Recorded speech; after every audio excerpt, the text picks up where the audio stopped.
Sir, आज धर्मेंद्र चौधरी मुकेश का शव मिला है।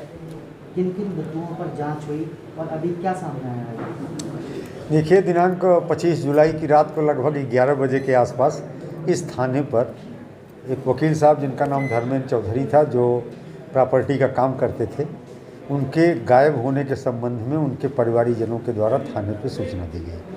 लगातार तत्समय से ही हमारी पूरी पुलिस उनके परिवार के साथ और गांव वालों के साथ अनवरत उनकी तलाश में लगी रही। अगले दिन सुबह रात में 11 के आसपास सूचना मिली। लगातार रात भर सर्च ऑपरेशन चलता रहा। सुबह 6 बजे के आसपास उनकी मोटरसाइकिल यहाँ से लगभग 6 किलोमीटर दूर गांव में मिली, सड़क के किनारे गड्ढे में पड़ी हुई मिली। और फिर हम लोगों ने जब उनके मोबाइल की लोकेशन ट्रेस की तो उनका मोबाइल भी उसी इलाके में रात में 8:52 पर बंद हुआ पाया गया। तो लोगों को आशंका कई तरह की थी। परिवार के लोग भी किसी पर शक नहीं जाहिर कर पा रहे थे, क्योंकि उस व्यक्ति का किसी के साथ कोई विवाद किसी प्रकार का नहीं था। और हम लोगों ने इस संबंध में 1 दर्जन से अधिक टीमें गठित की। सर्विलांस की अलग अलग 3 टीमें बनाई गई। एसओजी की टीमों को 3 भागों में बांटा गया। कई संभावित राज्यों में टीमें भेजी गई जहां पे एक आशंका थी दिमाग में कि वो स्वतः जा सकते हैं। दूसरी ओर हमारा क्रिमिनल एंगल पे प्रयास था।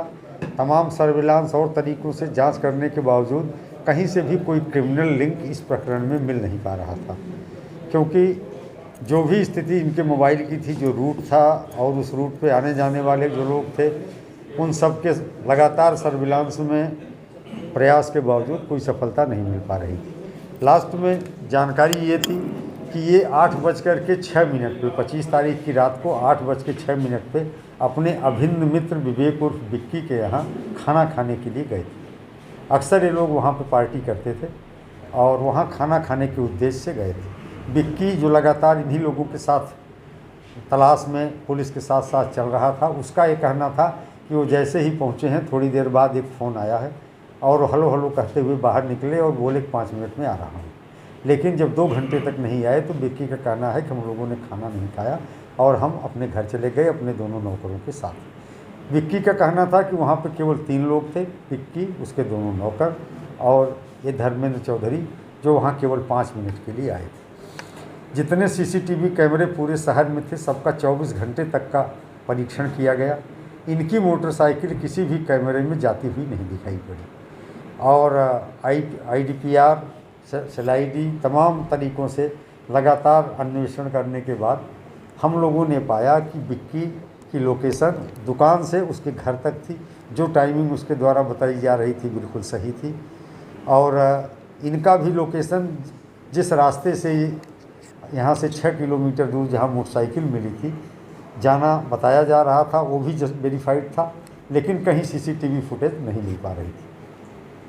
फाइनली घर वालों को बिक्की के ऊपर 27 तारीख की शाम को रात में कुछ शक हुआ, जब इनकी अलमारी से कोई ऐसी डायरी मिली जिसमें लेन देन के लगभग 70-80 लाख रुपए के हिसाब मिले। तब घर वालों ने इस बात को हम लोगों से शेयर किया कि बिक्की जो है पैसे ब्याज पे 4% ब्याज पर बिक्की को पैसे धर्मेंद्र चौधरी देते थे।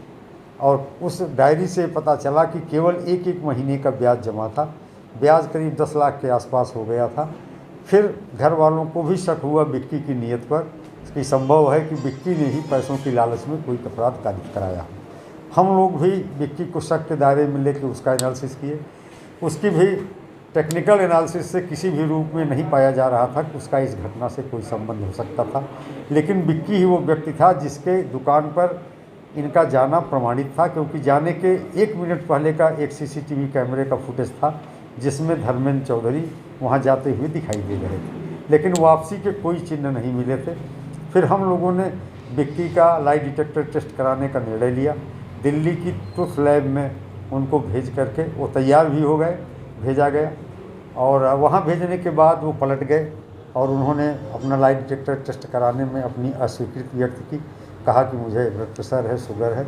इसके बाद हम लोगों का संदेह बढ़ गया उनके ऊपर और फिर आज रात में हमने एक सर्च अभियान उनके उस गोदाम का, जहां खाना बना था, जहां खाना खाने के लिए गए थे, किया गया।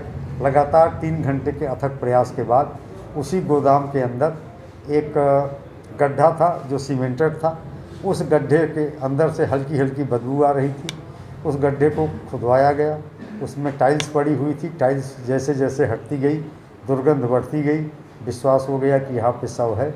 वीडियोग्राफी कराते हुए फील्ड यूनिट की मदद से शव को वहाँ से निकाला गया और इस तरह से अभियोग का सर अभी कितने लोग इसमें गिरफ्तार किए गए? देखिए, तीनों जो हैं संदिग्ध, दोनों नौकर और विक्की पुलिस के हिरासत में हैं और अब उनसे पूछताछ करके इसको हम अमली जामा साक्ष्य के रूप में हत्या जहाँ भी हुई शव को ठीक चौकी के पीछे ठिकाने लगाया गया था।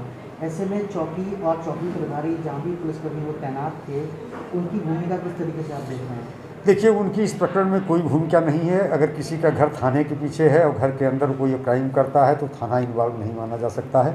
ठीक वही स्थिति है, क्योंकि ऐसा नहीं था, इनकी उस व्यक्ति के साथ कोई रंजिश नहीं थी, बल्कि घनिष्ठ घरेलू संबंध थे और इन्होंने 70 लाख से अधिक रुपए उसके साथ लगा रखे थे।